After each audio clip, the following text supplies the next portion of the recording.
maandar ko. Teka. Anong ginagawa ng relong to dito? Relo to ng asawa ko ah. Binenta ko na to kay Mang Agustin, ang alam ko. Milagro ba to? Nung may mala to. Aris, minumulto mo ba ako?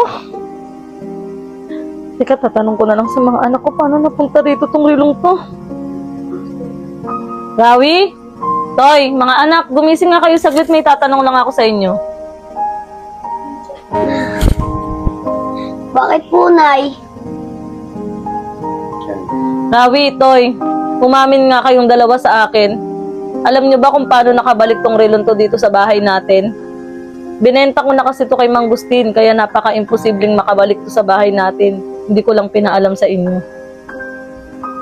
Nay, magtatapat na po kami.